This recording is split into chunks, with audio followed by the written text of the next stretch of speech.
வீர வணக்கத்தை தெரிவித்துக் கொண்டு ராணுவத்திலே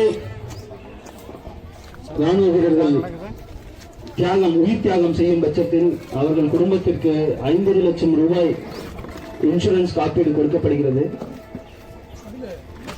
இதுதான் குரூப் இன்சூரன்ஸா அது கொடுக்குறாங்க.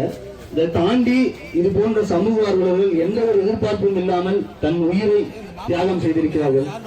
இதற்கு நாம் 1 கோடி என்று எல்லாம் விலை நிர்ணயிக்காமல் இவர் மீது தாக்குதல் செய்த குற்றவாளிகளின் சொத்தை பறிமுதல் செய்து அதில் பாதியை பாதிக்கப்பட்ட குடும்பத்திற்கு அளிக்க வேண்டும். 1 கோடி என்று நாம் ஏன் நிர்ணயிக்க வேண்டும்?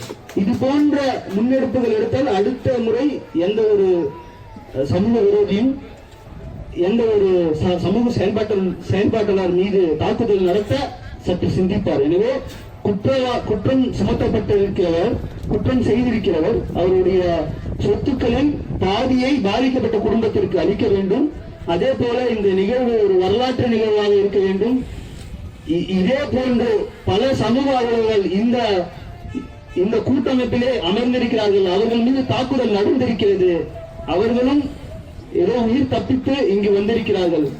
இந்த ஞானசேகரன் என்பவரும் தாக்குதலுக்கு உள்ளாகி இருக்கிறார். அதே போல இங்கே ராமச்சந்திரன் என்ற ஒரு நபரிடமும் பேசினேன், அவரும் தாக்குதலுக்கு உள்ளாக்கி இருக்கிறார் ஆர்டிஐ போட்டதினாலே. இது போன்ற சம்பவங்கள் தனித்தனியே நடந்து கொண்டிருக்கிறது.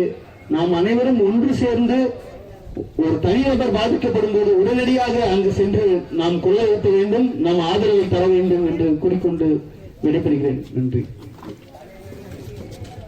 நன்றி. நண்பர்களே, சமூக செயல்பாட்டாளர்களே.